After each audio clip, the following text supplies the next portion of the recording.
नमस्कार, जय हिंद दोस्तों। मैं देवेंद्र अपने यूट्यूब चैनल पे आप सभी का स्वागत करता हूं।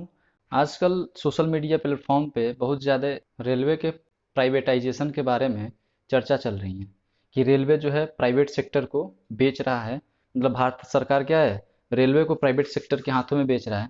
तो इसके बारे में और जो आरआरबी का एनटीपीसी एग्ज़ाम है, यानी उसका एग्ज़ाम और भर्ती प्रक्रिया से संबंधित कि उसकी भर्तियाँ रद्द होंगी, इस बारे में पूरी जानकारी के साथ हम चर्चा करेंगे आज।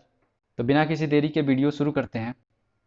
सबसे पहले बात करते हैं हमारे देश में चलने वाले सबसे पहले प्राइवेट ट्रेन की। तो उसका नाम है तेजस एक्सप्रेस, जो 4 अक्टूबर 2019 से चली थी, जिसका रूट जो है लखनऊ से दिल्ली के लिए है। अब 109 नए रूटों पर प्राइवेट ट्रेनों को चलाने की बात हो रही है। हमारे देश के रेल मंत्री पीयूष गोयल ने ट्वीट करके कहा है हमारे देश के रेल मंत्री पीयूष गोयल ने ट्वीट करके कहा है कि 151 निजी ट्रेनों का संचालन होगा, जिससे ट्रेनों में सीटों की उपलब्धता बढ़ेगी। लेकिन ऐसा नहीं हो सकता क्या कि सरकार अपनी व्यवस्थाओं को सही करे और जो ट्रेन प्राइवेट सेक्टरों को अनुमति दे रहे हैं चलाने के लिए, उनका संचालन वो खुद करें। अब ये गलत क्यों है, इस बात का खुलासा करता हूँ। जब निजी कंपनियां ट्रेनों को संचालन करेंगी तो उनका फंड भी क्या आरबीआई ही देगा। यानी इसका मतलब है वो ट्रेन चलाने के लिए आरबीआई बैंकों से ही लोन लेंगे। मतलब जो भी बैंक आरबीआई के अंडर आते हैं उन्हीं से वो लोन लेके क्या करेंगे, फंड को मंजूरी देके और उन ट्रेनों के जो खर्चे हैं उनको उठाएंगे। और सरकार कह रही है कि रेलवे को घाटा हो रहा है। अब ये कोई मुद्दा नहीं हुआ कि रेलवे को घाटा हो रहा है, तो रेलवे को घाटा हो रहा है तो उसका समाधान भी तो करना चाहिए ना उनको। जो रेलवे है उसको प्राइवेट सेक्टरों के हाथ में बेच दे रही है, ये कोई समाधान तो नहीं हुआ। अब रेलवे का ये कहना है कि वह 95% ट्रेनों को खुद चलवाएगी और उनका किराया तथा अन्य व्यवस्था खुद निर्धारित करेगी। लेकिन जो ट्रेन प्राइवेट सेक्टरों के हाथों में है उनका क्या होगा? उनका क्या होगा?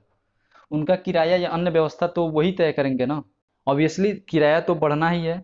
जो कहने के नाम पे कि सुविधाएं दे रहे हैं तो किराया तो बढ़ाएंगे ही।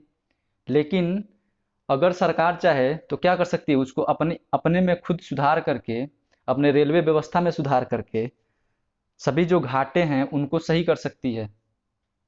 एक छोटा सा उदाहरण है कि जब शरीर का कोई अंग खराब हो जाता है या फिर काम करना बंद कर देता है, बीमार पड़ जाता है, तो क्या करते हैं हम उस अंग का यानी अपने शरीर का इलाज कराते हैं। इलाज कराते हैं, ऐसा तो नहीं करते ना कि उस अंग को अपने शरीर से अलग कर दें, यानी उसको काट के फेंक दें, काट के हटा दें, निकाल दें शरीर से।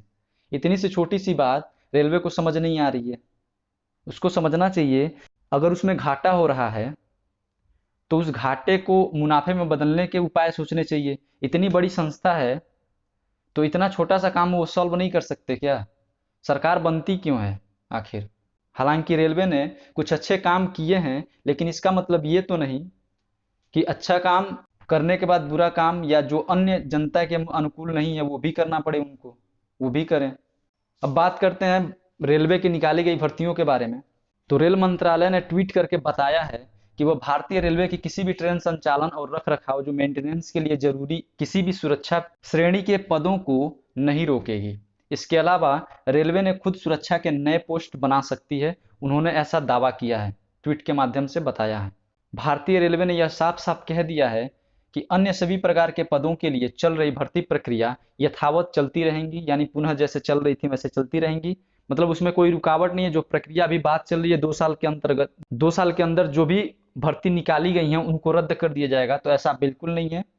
तो अगर आपके मन में ये शंका है कि आरआरबी एनटीपीसी और ग्रुप डी वगैरह का एग्जाम क्या हो जाएगा, रद्द हो जाएगा, तो ऐसा बिल्कुल नहीं होगा। सभी एग्जाम्स अपने समय पे होंगे, तो इस बात से निश्चिंत रहें आप। तो ये थी भारतीय रेलवे से संबंधित कुछ महत्वपूर्ण जानकारियां जो अभी सोशल मीडिया प्लेटफॉर्म्स पे कुछ ज़्यादा ही चर्चे में हैं। आशा करता हूँ ये जानकारी आपको अच्छी लगी है, और अच्छी लगी है तो वीडियो को लाइक करें, कमेंट करें और शेयर करें अपने दोस्तों मित्रों के साथ। और चैनल पे नया है तो चैनल को सब्सक्राइब करके बेल आइकन को भी प्रेस कर लीजिए। मिलते हैं फिर अगले वीडियो में, तब तक के लिए जय हिंद, जय भारत।